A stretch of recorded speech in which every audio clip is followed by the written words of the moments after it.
ಬಂಗಾರಿ, ನಾನು ಒಂದು ಕೇಳ್ತೀನಿ, ನೀ ಇಲ್ಲ ಅನ್ಬಾರ್ದು ಮಾತ್ರ. ಎಂತ ಅಂತ ಹೇಳ್ಕೆ ಫಸ್ಟ್.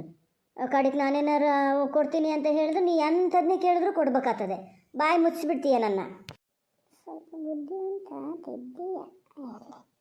ಇರಲಿ ಇರಲಿ ಮರಯ್ಯ. ಬಂಗಾರಿ, ನೀ ಹೇಳ್ದಂಗೆ ಆಗಲಿ. ಫಸ್ಟೇ ಹೇಳೇ ಬಿಡ್ತೀನಿ, ನಿಂಗಷ್ಟು ನಂಬಿಕೆ ಇಲ್ಲವ ನನ್ನ ಮೇಲೆ. ಎಂತ ಗೊತ್ತಾ, ನೀ ಸತಿ ಮಿಡ್ ಟರ್ಮ್ ಎಕ್ಸಾಮ್ ಬರೆದಿದ್ದಲ್ಲ, ಅದು ಲಕ್ಕಿ ಪೆನ್ನು ನಿಮ್ಮ ಪಪ್ಪ ತಂದು ಕೊಟ್ಟಿದ್ದು ಅಂಥೇಳಿ ಹೇಳಿದೆ ನೋಡು. ಅದೆಲ್ಲಿಂದ ತಂದಿದ್ದು ಅಂದಲ್ಲ ಮರಯ್ಯ, ನಂಗೆ ಮರ್ತೋಗಿದೆ. ಅದು ಮಾತ್ರ ಲಕ್ಕಿ ಪೆನ್ ಹೌದು ನಿಂಗೆ. ನೀನೇ ಫಸ್ಟ್ ಬಂದಲ್ಲ ಮಿಡ್ ಟರ್ಮಲ್ಲೇ. ಈ ಸತಿ ಎಕ್ಸಾಮಲ್ಲೇ ಆ ಪೆನ್ನಲ್ಲಿ ನಾನು ಎಕ್ಸಾಮ್ ಬರಿತೀನ?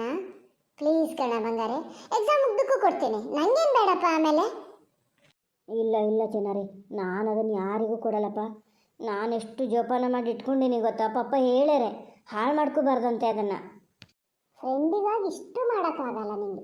ಸುಮ್ಮನೆ ಫ್ರೆಂಡು ಅನ್ನೋದು ಎಲ್ಲ ಇಷ್ಟೇಯ. ಬಿಡು, ಹೋಗಲಿ ಬಿಡು. ಹೋಗಿ ಹೋಗಿ ನಿನ್ನ ಹತ್ರ ಕೇಳಿದ್ನಲ್ಲ. ಆತ್ಮರತಿ, ಅಷ್ಟು ಬೇಜಾರು ಮಾಡ್ಕೋಬೇಡ, ಕೊಡ್ತೀನಿ ಬಾ. ನಂಗೆ ಫಸ್ಟೇ ಗೊತ್ತಿತ್ತು ನೀ ಕೊಡ್ತೀಯ ಅಂತ. ಫ್ರೆಂಡ್ ಅಂದ್ರೆ ನಿನ್ನಂಗಿರ್ಬೇಕು ಕಣ. ಆದ್ರೆ ಮಾತ್ರ ಒಂದು ಕೆಲಸ, ನಿನ್ನ ಸೆಟ್ಲ್ ಬ್ಯಾಟ್ ಅದೆಯಲ್ಲ, ಅದು ನಂಗೊಂದು 2 ದಿನ ಆಡಕ್ಕೆ ಕೊಡಬೇಕು. ಅಯ್ಯೋ ಮರಯ್ಯ, ಈಗಷ್ಟೇ ಹೇಳೀನಿ ಒಳ್ಳೆ ಫ್ರೆಂಡ್ ಅಂತ, ಮತ್ತೆ ಹಿಂಗೆ ಮಾಡ್ತಿದ್ದೀಯ. ಯಾರು ಫ್ರೆಂಡ್ ಹತ್ರ ಹಂಗೇನಾರು ಕೇಳ್ತಾರಣ? ಯಾವ ಎಕ್ಸ್ಪೆಕ್ಟೇಷನ್ ಇರಬಾರ್ದು ಗೊತ್ತಾ ಫ್ರೆಂಡ್ ಅಂದಾಗ.